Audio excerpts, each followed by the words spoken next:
Lalu sesudah SMP ingin jadi pastor, lalu saya akhirnya masuk seminari.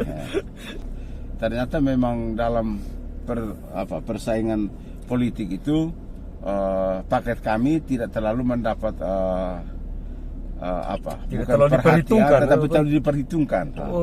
Tadi Bapak sempat cerita sosialisasi ke masyarakat, apa yang mau Bapak buat, itu kan sebelum Bapak dong jadi. Sekarang Bapak sudah jadi nih, apa yang Bapak dong mau buat nih? Kita dengar Bapak sudah jadi wakil bupati juga, sampai sekarang masih cuci pakaian sendiri.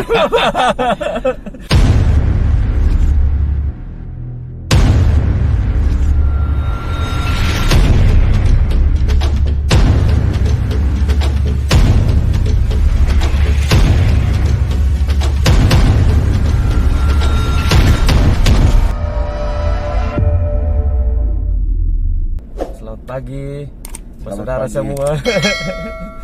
Hari ini Pasiar Oto agak sedikit beda. Karena Pasiar Oto ini hari Pasiar jauh, Bapak. Sampai di kota Kefah Mananu. Dan kotong berkesempatan ngobrol-ngobrol bercerita dengan Bapak Wakil Bupati TTU yang baru, Bapak Eusabius Binsasi, atau biasa dipanggil Bapak akrabnya Bapak Eus. Terima kasih Bapak sudah berkenan hadir di Pasiar Oto berbagi cerita dengan ketong anak muda. Terima kasih banyak. Kemana kabar Bapak? Ya, kabar baik. Puji Tuhan Bapak. Kebetulan hari Sabtu, jadi kita istirahat, bisa jalan-jalan dengan Pasiar Oto. Siap Bapak, terima kasih banyak. Bapak, beta mau tanya-tanya sedikit Bapak. Ya silakan ya. Dulu Bapak sekolahnya, riwayat sekolahnya tuh di Kefah semua kok? Dulu sampai. Jadi saya sebenarnya waktu sekolah saya SD di kampung di Kuatnana. Kuatnana itu di desa Wesena, 6 kilo dari kota Kefah ini. 6 kilo dari sini ke arah Oekusi. Ke arah Oekusi. Oekusi Bapak. Nah, itu lalu itu pada tahun saya tamat SD itu tahun 1971. Maaf, tahun 1972. Lalu tahun 73 saya ke Kefah ini masuk SMP di SMP Saverius Putra Kefah Mananu. Oh iya Bapak. Lalu sesudah SMP ingin jadi pastor, lalu saya akhirnya masuk seminari. Masuk seminari di mana? Di Atambua di Lalian. Seminari Lalian. Atambua di Lalian. Iya Bapak. Itu dan tamat tahun 80. Lalu sempat melanjutkan ke seminari tinggi. Dari cita-cita mau jadi pastor, tapi kemudian tidak jadi. Akhirnya keluar sesudah selesai sarjana filsafat di Flores di Ledellero. Lalu saya tarik diri dan menjadi guru di Kefah. Itu. Jadi Bapak aslinya dari dari Kefah Mananu, dari desa Wesena di Kuatnana. Wesena. Aduh. Itu. Jadi begitu. Bapak jadi lahir dan besar di Kefah Mananu. Di Kefah Mananu ya. Terus kalau kesibukannya dulu Bapak sebelum menjadi wakil bupati sekarang ini apa sih? Jadi saya memang ceritanya panjang. Siap Bapak. Ceritanya panjang. Iya, Bapak. Waktu tadi saya beritahu mau sekolah mau jadi imam tidak jadi, lalu akhirnya pulang ke Kefah dan pertama saya jadi guru. Saya jadi guru di Kefah Mananu ini. Mengajar sebagai guru di dulu ada SPGAK, Sekolah Pendidikan Guru Agama Katolik di Kefah Mananu ini. Iya Bapak. Itu saya mengajar di sekolah itu keluar mulai 87. Tahun 1987 saya mengajar di sekolah itu. Lalu kemudian tahun 91 kita dan teman-teman di ini buka satu diploma sekolah tinggi, diploma filial IP Malang di Kefah Mananu. Juga ngajar di situ dan sempat mengajar di Unimor di Keva. Oh, Unimor ini. Ya, ada sekitar 3 tahun saya jadi dosen di Unimor, dosen itu. Lalu sempat juga menjadi guru bahasa Inggris di SMA Negeri 1 Keva Manano. Itu. Dan waktu itu juga sempat menjadi kepala sekolah di SMK Katolik Keva Manano ini. Saya sempat jadi kepala sekolah di situ sambil tahun 92 saya tes PNS di Kementerian Agama dan lulus di Kementerian Agama. Jadi ceritanya Bapak di Kementerian Agama tuh setelah Bapak mengajar di iya. Jadi saya sudah mulai bekerja sejak tahun 87, baru 92 menjadi pegawai negeri sipil di Kementerian Agama. Itu baru tahun 92. Dan waktu 92 menjadi itu pegawai negeri sambil tetap mengajar di SMEA itu sebagai kepala sekolah. Dan nanti baru pada tahun 95 saya pindah kembali ke kantor. Artinya tidak ngajar lagi, tapi di kantor hanya waktu itu masih tetap sebagai dosen di STIPAS, Sekolah Tinggi Pastoral yang ada di Keva ini. Itu saya sempat mengajar di situ dan itu lama. Sampai saya pindah sampai Flores juga masih tetap mengajar di sana. Bapak sempat di Flores juga? Dan itu yang saya mau cerita. Maka baru tahun 93 saya di kantor agama sejak 93 sampai 2003 saya pindah ke Kupang. Di Kementerian Agama di Keva itu tahun 94 saya diangkat jadi kepala tata usaha di kantor Kementerian Agama. Lalu 93 baru saya pindah ke Kupang, diangkat sebagai kepala seksi sebagai lembaga keagamaan Katolik di Kanwil Agama di Kupang. Berapa bulan lalu diangkat tahun 2004 baru diangkat menjadi kepala bidang urusan agama Katolik di Kanwil Agama di Kupang.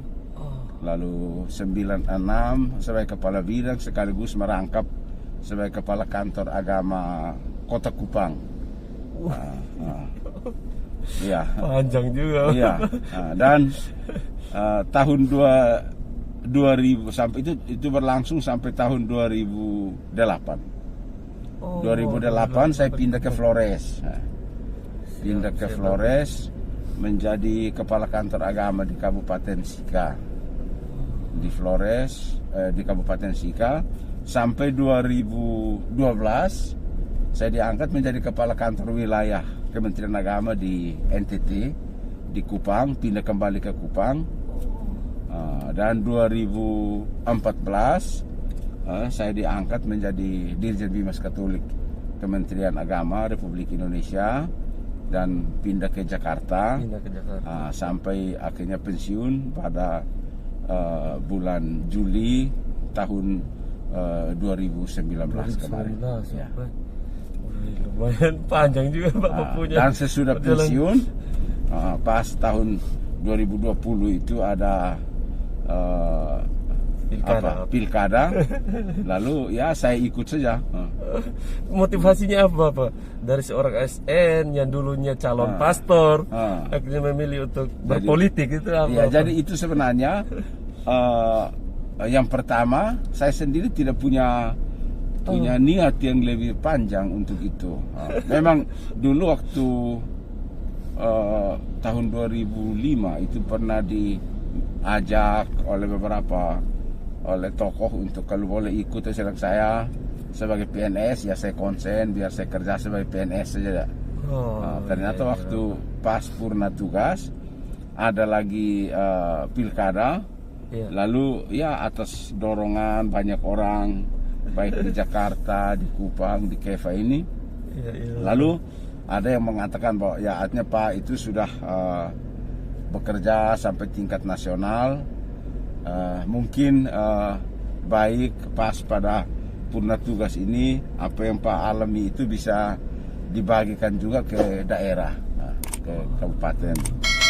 Dan karena itu akhirnya saya ikut memilih untuk ya membagikan sedikit pengalaman yang saya dapat di daerah-daerah lain di seluruh Indonesia ini. Ya mungkin bisa, mudah-mudahan dengan itu bisa ada sesuatu yang kami buat juga untuk Timur Tengah Utara ini dengan jabatan ini. Jadi dengan pengalaman yang Bapak punya, Bapak coba terapkan di Keva Mananu, Bapak. Iya. Luar biasa. Bapak, Kotong di Kupang nih sempat dengar juga politik di Keva nih agak lumayan panas begitu. Iya. Dan minta maaf Bapak, Kotong sonde pernah dengar sedikit pun namanya. Dulu Bapak pun paket minta paket Desa apa? Sejahtera. Desa Sejahtera. Yang Kotong dengar nih 2 paket yang kemarin itu sempat ya rame lah dibicarakan orang-orang Bapak. Tiba-tiba Bapak dong muncul sebagai orang bilang kuda hitam dan memenangkan ini kontestasi pilkada itu. Wih, itu luar biasa sekali. Mungkin Bapak bisa cerita sedikit ke Bapak. Jadi itu memang ya kami sendiri merasakan dan juga saya dan Pak Bupati sebagai calon bupati waktu itu. Iya. Ini apa? Juga turut merasakan bagaimana kondisi di TTU ini, bahwa ternyata memang dalam persaingan politik itu paket kami tidak terlalu mendapat tidak terlalu diperhitungkan, tetapi terlalu diperhitungkan. Tetapi mungkin saya tidak tahu, mungkin ada berbagai faktor lain, tetapi ada beberapa hal juga yang sebenarnya berpengaruh. Yang saya mau katakan bahwa ternyata memang kondisi politik, kehidupan politik ini sudah sangat berubah, dan kita berusaha untuk meyakinkan masyarakat, meyakinkan rakyat bahwa kondisi memang sudah sangat berubah. Misalnya satu, omong tentang money politik. Betul, dan juga black campaign yang sangat tinggi dan sangat dimanfaatkan oleh kelompok yang lain. Betul. Lalu kami tampil apa adanya. Iya, betul. Dengan meyakinkan masyarakat bahwa itu bukan yang menjadi segala-galanya. Itu bukan yang menjadi segala-galanya, bahwa kalau orang menggunakan money politik dan lain-lain sebagainya, itu artinya bahwa masyarakat ini dilibatkan dalam satu sistem politik yang sebenarnya tidak terlalu bagus. Iya, betul. Dan kita berusaha untuk meyakinkan masyarakat, dan puji Tuhan masyarakat ternyata mau menerima itu. Masyarakat ternyata mau menerima itu. Begitu Bapak. Jadi mungkin masyarakat juga sudah istilahnya Bapak, jenuh dengan politik-politik yang selama ini orang dalam tanda kutip. Itu satu. Lalu kemudian yang kedua, mungkin juga orang lupa perhitungkan. Kami dua ini memang bukan politisi. Jadi kami dua adalah orang-orang birokrat yang selama ini kerja di pemerintahan. Saya di Kementerian Agama mulai dari kabupaten sampai tingkat nasional, sedangkan Pak Bupati sebagai pegawai negeri di kantor daerah itu, dan menjabat beberapa jabatan yang cukup punya peranan, cukup punya pengaruh di TTU ini. Ada sekitar berapa? 8 atau 9 dinas yang beliau pernah memimpin di situ. Sehingga yang mungkin orang susah perhitungan, tetapi misalnya tentang saya sendiri, selama waktu tadi saya cerita, saya berada di Keva sebagai guru, sebagai pegawai di kantor Kementerian Agama, saya sebenarnya sudah buat banyak untuk TTU. Sehingga memang saya belasan tahun ada di luar TTU, tapi begitu pulang dan memperkenalkan diri, banyak orang mengingat kembali apa yang dulu saya buat. Jadi semacam membangkitkan ingatan orang, memori atau bahasa bahasa modern sekarang itu melawan lupa. Melawan lupa, menolak lupa. Menolak lupa. Lalu akhirnya banyak orang mulai mengingat itu kembali semua, dan ternyata bisa berpengaruh juga. Nah, itu satu. Lalu kemudian yang kedua, memang yang ketiga, saya dengan Pak Bupati kami bekerja keras untuk mensosialisasikan diri, memperkenalkan diri kepada seluruh masyarakat itu ini, baik di waktu sosialisasi maupun waktu kampanye. Kami berusaha untuk mendatangi seluruh tempat di seluruh TTU. Kita meyakinkan manusia atau meyakinkan masyarakat tentang siapa kami. Lalu kemudian yang kedua, tentang apa yang akan kami buat untuk daerah ini. Dan yang ketiga juga meyakinkan masyarakat tentang sistem politik yang sudah berubah, kehidupan demokrasi sudah berubah, dan meyakinkan bahwa money politik itu sesuatu yang tidak baik. Dan itu ternyata kemudian cukup berpengaruh, digabungkan dengan berbagai program yang kami tawarkan, akhirnya ternyata bisa. Nah, sehingga juga kemudian mengejutkan orang bahwa bukan kami sekedar menang, tapi menang dengan hasil yang sangat gemilang. Luar biasa sekali. Gitu. Mengalahkan dua kandidat yang waduh, keton dengar keton di Kupang juga. Gitu. Luar biasa sekali. Jadi begitu ceritanya, Bapak. Jalan ceritanya. Terus tadi Bapak bilang yang tadi Bapak sempat cerita sosialisasi ke masyarakat, apa yang mau Bapak buat, itu kan sebelum Bapak dong jadi. Sekarang Bapak dong jadi ini, apa yang Bapak dong buat nih? Bapak. Nah, jadi memang yang menjadi concern kami, tentu kami harus berusaha untuk memenuhi atau melaksanakan apa yang menjadi cita-cita utama kami. Menjadi cita-cita utama kami itu adalah apa yang menjadi program inti, dan juga apa yang memang kami melihat sebagai persoalan di Timur Tengah Utara yang harus dilaksanakan untuk membawa masyarakat keluar dari Timur Tengah Utara itu. Yang pertama, kita mulai dengan program 100 hari ini. 100 hari ini kita mulai dengan menata kota. Memang program kita ini program Desa Sejahtera. Desa Sejahtera. Kita mulai dengan menata kota, lalu ada yang orang mengatakan, ya kenapa omong desa lalu kerjanya di kota. Lalu saya sampaikan bahwa kota Kefah ini adalah kota kecil yang menjadi pusat kehidupan ekonomi, pusat pendidikan, dan pusat kehidupan sosial. Jadi seluruh TTU desa-desa ini sebenarnya bisa bermuara ke kota ini.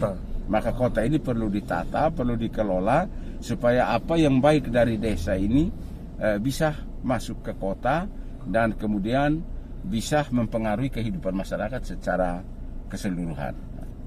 Itu yang menjadi itu, makanya kita mulai dengan menata kota, tetapi juga biasnya dampaknya juga memang tetap sampai ke desa-desa. Kita buat ke kota ini tentang soal menata kota, lalu para kepala desa, para camat juga ternyata mereka memantau itu, dan mereka itu juga turut menata desanya atau kecamatannya. Dan yang menarik, ini semua kita tata, kita perbaiki itu hanya memang melalui belum ada dana dari APBD. Jadi ini kita bangun ini semua dengan dana dari pemberian banyak orang. Banyak orang yang ingin merasa turut memiliki kota ini. Lalu akhirnya mereka memberi. Ada yang langsung mengatakan, kami urus ini, kami urus bunga.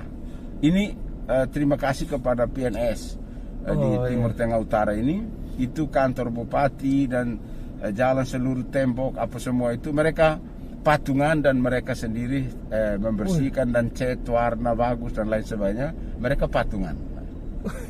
Karena merasa memiliki kota ini. Ini menurut kami sesuatu yang luar biasa. Ini kita menata lampu-lampu. Iya, lampu-lampu dalam waktu singkat ini sementara disiapkan mungkin ada 5 atau 6 titik yang nanti akan lampu hias di dalam kota ini. Iya. Lalu ibu-ibu dari PKK beli bunga, kantor-kantor beli bunga dan mereka tanam lagi. Ya, dan itu mereka patungan. Tidak pakai uang Tidak negara. pakai uang itu. Uang daerah. Jadi kita hanya mau menggerakkan itu kan, kita mau memotivasi masyarakat untuk merasa memiliki kota ini. Itu apa trik apa yang Bapak dong pakai sampai masyarakat dan ASN mau gitu? Kita keluar uang pribadi untuk kita koordinasikan dan memberi penjelasan, kita mengajak. Sebenarnya tidak ada sesuatu yang luar biasa, kita hanya mengajak seluruh ASN, seluruh masyarakat. Mari kita, ini sementara mereka buat ini untuk lampu-lampu hias ini ya.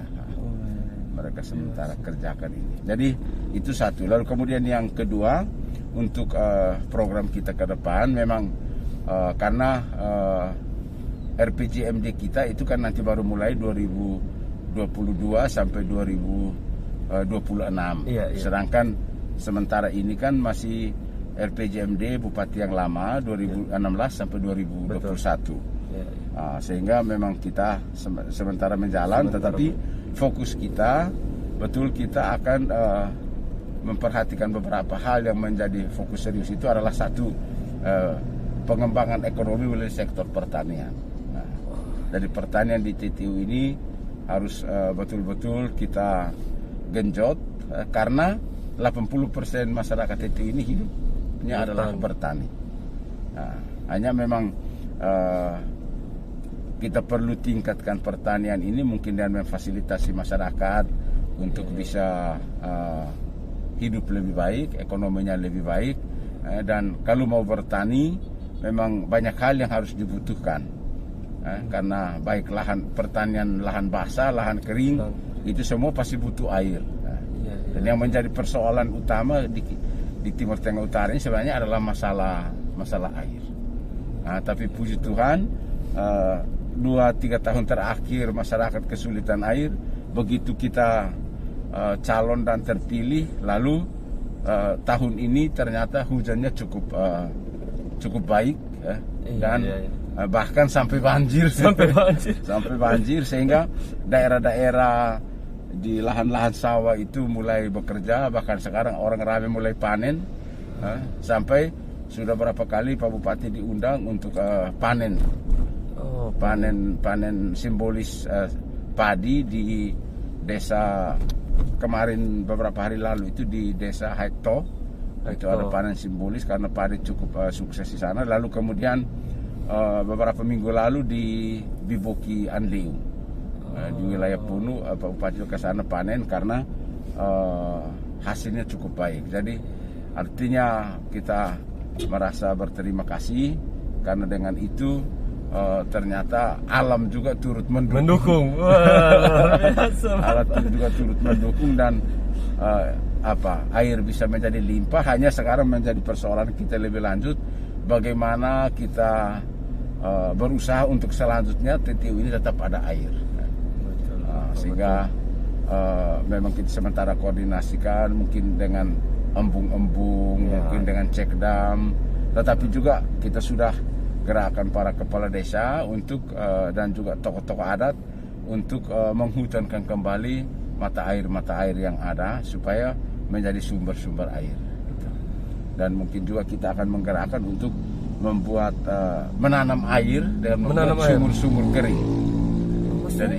Jadi mungkin di sekitar rumah-rumah kita akan programkan untuk digali sumur kering, lalu ketika hujan air dari rumah itu dimasukkan semua ke dalam tanah. Sekitar 5 itu dari sumurnya kering, air masuk, dan itu kita yakin bahwa air yang masuk ke dalam tanah dia akan muncul kembali, entah tanaman-tanaman akan jadi hijau atau mungkin sumber-sumber air juga akan kembali menjadi kuat, menjadi hidup.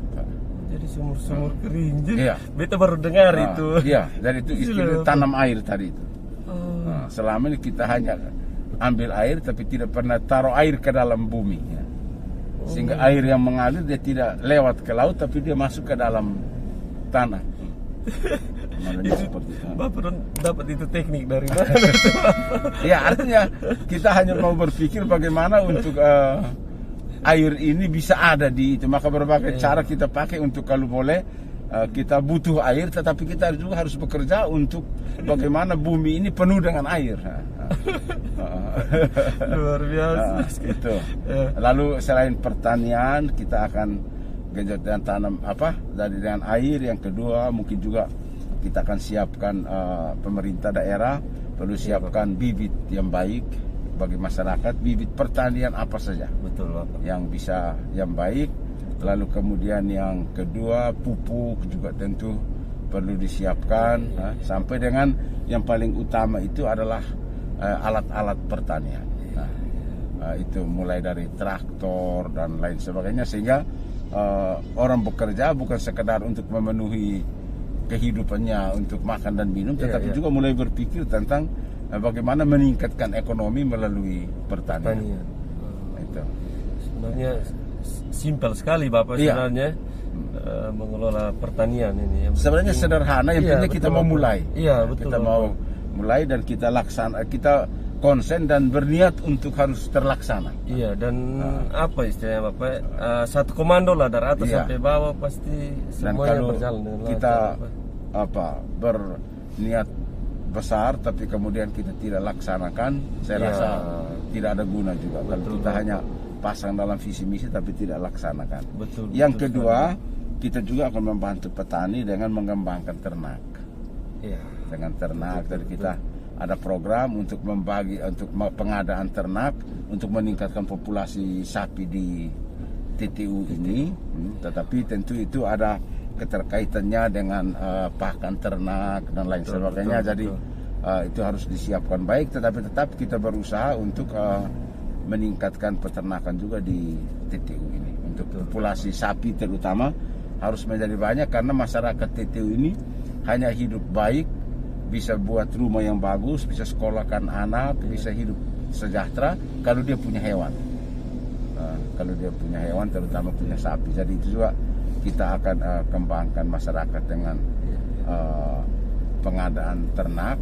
Dan yang kedua itu yang ketiga masih di TTU ini belum terlalu banyak rumah layak huni. Masih cukup banyak. Itu ada ribuan rumah masyarakat yang masih tinggal di tempat yang kurang layak huni. Maka kita juga akan membantu rumah layak huni bagi masyarakat. Dan program kita untuk bisa menjadi rumah layak huni, pengalaman kita akan coba untuk melaksanakan bangun rumah dan masyarakat terima kunci, dia langsung masuk ke rumah. Berikut Bapak, kita mau tanya, kemana rasanya jadi seorang wakil bupati di Bapak? Enak Bapak? Itu memang saya akhirnya bisa karena lama menjabat sebagai pejabat struktural, jadi ASN, lalu kemudian ASN dan ini perintah ASN. Dan saya merasa selama saya sebagai ASN itu, ketika saya lulus CPNS saya sudah jadi pejabat sampai pensiun. Jadi terus luar biasa bertingkat itu, sehingga sekarang menjadi pejabat politik, pejabat publik, memang rasanya agak beda. Bedanya itu sebagai pejabat birokrat dulu itu kan banyak hal yang kerja itu kan artinya sudah terstruktur, sudah dalam ketentuan dan lain sebagainya. Nah, sekarang kan yang itu memang banyak hal ada dalam regulasi, tetapi menuntut kita untuk juga lebih banyak bagaimana mengambil kebijakan-kebijakan yang tepat, kebijakan-kebijakan umum, kebijakan publik. Karena banyak hal yang kita buat mungkin, atau banyak hal ada dalam masyarakat yang mungkin susah disesuaikan dengan regulasi-regulasi yang ada. Lalu bagaimana sebagai seorang pejabat publik bisa memilah-milah itu, bisa melihat itu dan membuat kebijakan yang tepat, yang tidak terlalu jauh dari peraturan, tetapi juga bisa membantu menata daerah ini dan menata masyarakat untuk tetap menjadi lebih baik, sehingga tidak terkesan bahwa kita sangat begitu kaku dengan aturan sampai akhirnya kita juga tidak bisa buat yang lain di luar dari aturan yang seharusnya. Jadi memang bedanya di situ. Ya. Lebih enak mana nih Bapak? Ya mau bilang enak ya hampir sama lah. Tapi kalau sebagai birokrat, artinya jadwal dan lain sebagainya kan kita bisa kendalikan. Ya, kita bisa betul. Tapi sebagai pejabat publik, jam kerja itu kita tidak bisa tentukan. Karena itu bisa betul-betul kita bisa kerja 24 jam. Betul. Di kantor kita sudah itu penuh, di masyarakat. Iya. Lalu kemudian pulang sampai di rumah juga itu tidak pernah tidak pernah ada waktu yang bisa kita terlalu banyak dari keluarga. Ya, untuk keluarga karena memang waktu untuk keluarga berkurang. Iya.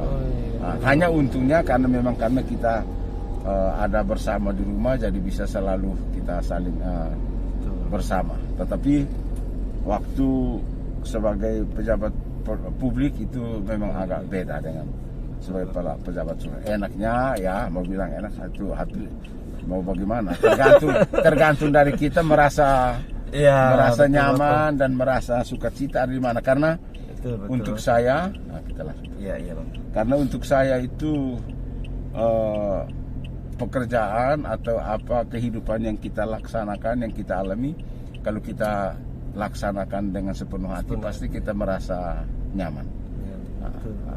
Kita merasa tentram, kita merasa senang. Tapi kalau kita merasa terbebani dengan pekerjaan itu, dengan kondisi yang ada, maka kita tetap tidak akan nyaman. Iya betul. Terus Bapak, kita dengar Bapak sudah jadi wakil bupati juga. Sampai sekarang masih cuci pakaian sendiri. Betul kok Bapak? Jadi begini. Jadi itu memang bagaimana ya? Karena itu saya sudah terbiasa sejak kecil, sejak muda. Apalagi kita kan anak asrama dulu. Anak asrama, jadi salah satu sudah urus sendiri. Maka saya memang sangat menikmati kalau cuci pakaian dan setrika pakaian. Iya betul. Saya nikmati betul itu. Bukan karena tidak percaya istri dan anak-anak untuk cuci dan lain sebagainya, tapi saya merasa ya itu justru satu rekreasi juga. Gitu. Jadi sambil itu cuci pakaian mungkin hanya untuk itu. Sering kalau misalnya ada waktu kosong lebih baik saya pakai untuk hal-hal seperti itu. Bercerita. Jadi bukan soal orang lain melihat itu mungkin itu bagaimana masih bisa seolah tidak ada itu. Tapi menurut saya itu ada dia punya nikmat tersendiri. Oh begitu. Kebiasaan dari asrama masih terbawa sampai sekarang. Anak seminari dong. Itu. Jadi akhirnya cuci itu juga itu. Bahkan setrika pakaian juga begitu. Itu adik-adik di rumah yang kalau saya mulai setrika mereka Bapak biar kami saja. Kalau mau kamu bantu ambil sudah. Kalau soalnya Bapak setrika. Kalau rumah jabatan dulu beta pernah tidur situ Bapak. Tapi dulu yang masih rumah jabatannya Sekda dulu Pak Parera. Pak Muswolo dulu. Pak Mus. Iya. Lama sekali Bapak. Tapi itu ternyata nih jadi sekarang jadi wakil bupati. Jadi itu memang karena rumah wakil bupati dulu kan belum ada wakil bupati. Dulu yang ada hanya bupati dan sekda. Sejak di TTU ini saya tidak tahu itu tentu sesudah ada regulasi baru, mungkin ada ketika ada otonomi daerah itu baru mulai. Ketika pencalonan bupati itu menjadi satu paket, maka mulai ada wakil bupati. Sehingga dulu itu memang tidak ada rumah wakil bupati. Yang ada itu hanya rumah bupati dan rumah sekretaris daerah. Lalu wakil bupati itu baru terjadi pada zaman Pak Hendrik Sakuna menjadi bupati dan wakilnya adalah Pak Gabriel Manek. Waktu itu Pak Hendrik tinggal di rumah yang sekarang rumah jabatan, sedangkan Pak Gabriel Manek tinggal di rumah yang sekarang kantor kalau saya tidak salah mungkin KPU itu dulu Pak Gaf sebagai wakil bupati tinggal di situ. Nah, dan kemudian waktu tahun berjalan terus berlanjut, lalu kemudian pasangan berikutnya Pak sampai terakhir itu Pak Kai dengan Pak Alokobes, itu kembalikan kedua rumah di atas, sehingga akhirnya rumah itu menjadi rumah yang dulu rumah sekda, menjadi rumah wakil bupati, sehingga akhirnya kemudian kita melanjutkan untuk sebagai waktu saya menjadi wakil bupati, rumah itu juga ya akhirnya disiapkan sebagai rumah wakil bupati. Tapi sebenarnya itu rumah itu dulu itu rumah untuk sekretaris daerah. Iya, rumah sehingga sampai sekarang yang belum ada rumah jabat itu rumah sekretaris daerah. Nah, kalau mau itu dikembalikan ke sekretaris daerah berarti harus tentu dibangun rumah wakil bupati yang baru. Memang ada rencananya, ada mau bangun? Ada dalam pembicaraan itu ada, tapi belum tidak menjadi diprogramkan. Saya rasa untuk sementara yang ada masih bisa berjalan. Ya. Hanya sekda ya kebetulan karena orang sini jadi dia punya rumah. Kalau tidak, kalau dia juga harus punya tinggal di rumah dinas, nanti akhirnya jadinya bisa repot juga. Oke, terus yang terakhir nih Bapak. Iya. Nah ini nih channel nih kebanyakan yang nonton nih ketong anak-anak muda Bapak. Mungkin Bapak ada pesan buat anak-anak muda Keva yang kepingin jadi ke Bapak, kepingin berpolitik begitu apa? Iya. Jadi kalau ingin saya menyampaikan beberapa hal yang berhubungan dengan anak-anak muda yang ke depan mau jadi apa saja, saya mau mengatakan bahwa perlu mempersiapkan diri secara baik sesuai dengan tuntutan zaman dunia sekarang. Zaman ini sudah sangat berubah, kehidupan ini berubah tiap hari dari saat ke saat. Anak muda memang sangat dituntut untuk menjadi generasi yang betul memiliki zamannya. Dan zaman ini adalah misalnya satu zaman digital. Betul. Anak-anak muda harus betul-betul menguasai menguasai dunia digital, karena segala aspek kehidupan ini sangat dipengaruhi oleh dunia digital, oleh dunia elektronik. Dan karena itu betul ini anak-anak muda harus menguasai ini betul. Sekarang untuk mau berusaha, mau menjadi pengusaha besar apapun, mau menjadi politisi, mau menjadi apapun, segala sesuatunya bisa dilakukan melalui digital, lewat media sosial dan lain-lain Bapak. Sehingga itu pesan saya, anak-anak muda harus menguasai itu betul. Lalu kemudian yang kedua, karena ketika kita berada dalam dunia digital, dunia transparansi, banyak hal yang bisa akhirnya membuat kita jauh dari jadi hal-hal yang seharusnya kita lakukan sebagai manusia yang beradab, dan lain sebagainya. Karena di dunia medsos bisa kita lihat justru di sana sekarang banyak sekali hal-hal yang sangat positif, tetapi juga ada banyak hal yang negatif. Itu ada berita-berita hoax, itu orang bisa manfaatkan medsos untuk berbagai kepentingan yang tidak perlu. Lalu hal-hal yang berkaitannya dengan berita-berita, bukan saja berita bohong, berita hoax, tapi juga berita-berita palsu, itu fake news, dan juga bahkan ujaran-ujaran kebencian, hate speech, itu juga kan sangat banyak dan sangat itu di dunia medsos. Yang notabene itu tentu ada pada dunia digital, dan karena itu kehidupan hal-hal yang berkaitannya dengan kejujuran, kebenaran, keadilan, untuk kemudian terjun dalam kehidupan apapun harus itu dimiliki. Anak-anak muda harus bisa membekali diri untuk juga ada dalam hal-hal seperti ini, sehingga ketika terjun dalam kehidupan yang lebih luas, Anda sudah mempunyai pegangan pribadi yang kuat.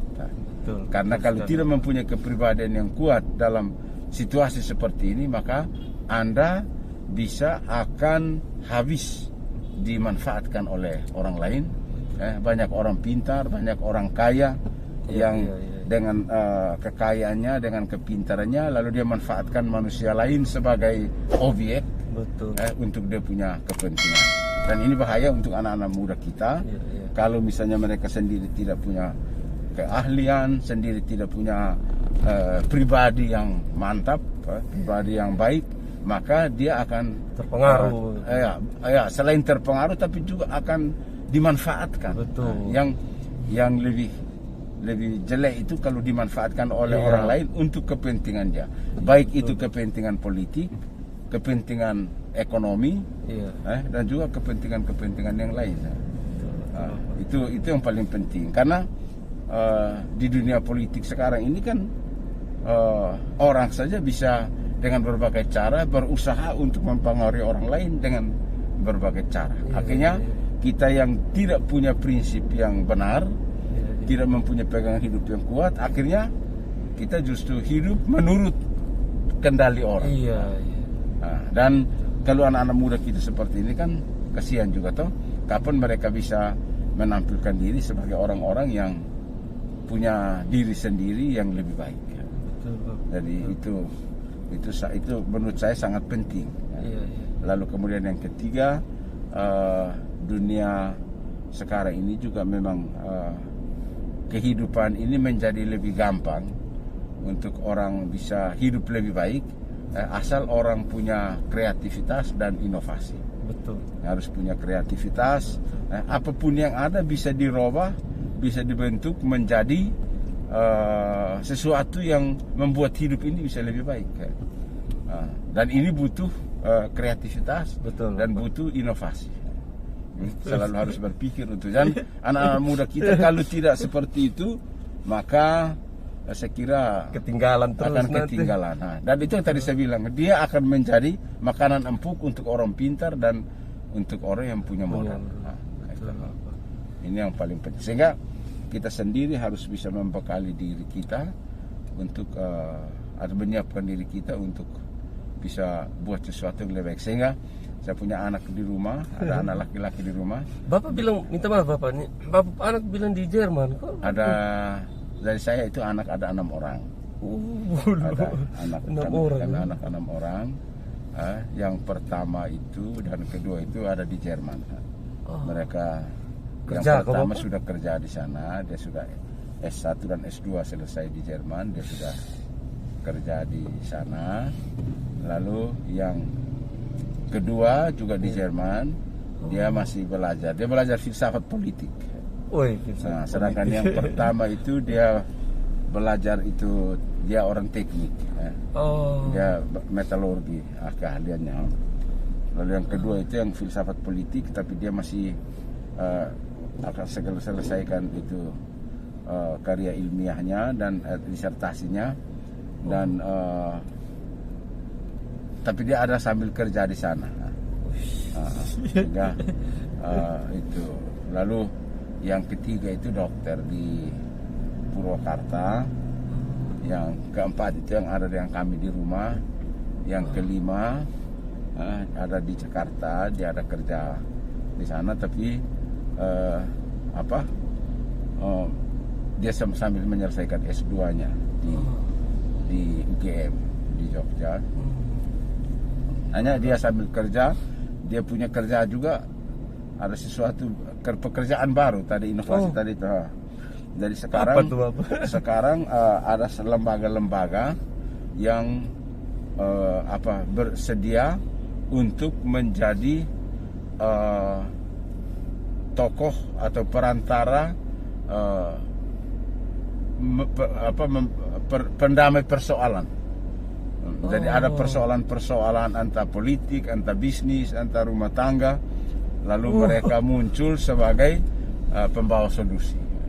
Ke jasa konsultasi, jasa konsultasi, dan itu kan dia model macam, orang bukan penasihat hukum, tapi mereka semacam berada di bidang mediator. Begitu, Pak. Mereka mediator. biasa. Jadi Bapak anak 6 tapi hanya satu saya di Keva. Ada 2, yang satu kan masih kecil, masih SD. Oh iya. Masih itu. Sedangkan yang ke 5 tadi itu saya bilang dia ada di rumah. Dia sarjana manajemen internasional, tapi dia sendiri tidak mau menjadi pekerja. Tapi dia mau apa istilahnya, bukan swasta. Iya, jadi tidak mau bekerja di orang, entah di lembaga pemerintah atau di mana, tapi dia harus punya pekerjaan sendiri. Jadi pengusaha. Sehingga sekarang dia juga tidak bercita-cita jadi pengusaha. Dia mulai dari hal yang besar. Sekarang sementara dia punya gerobak di rumah untuk dia mau jual kelapa kopior, es kelapa muda. Luar biasa. Lalu dia cita-citanya bagus. Selain saya betul mencari uang, tetapi saya juga mau buat ini dan mau mengajak anak-anak muda untuk kalau boleh lebih banyak kita berjuang seperti ini. Betul, untuk bekerja sendiri seperti ini. Jadi memotivasi teman-temannya untuk mereka bisa bagaimana belajar untuk bisa membuat inovasi-inovasi baru yang bisa membuat mereka hidup sendiri. Mulanya seperti ini. Aduh, baik Bapak. Terima kasih banyak Bapak sudah berbagi cerita di Pasir Oto Bapak. Terima kasih banyak juga. Mungkin ada hal-hal yang kurang berkenan, saya juga mohon maaf. Iya Bapak. Iya. Minta maaf kota Susita Bapak, waktu terlalu banyak di tengah kesibukan. Saudara semua,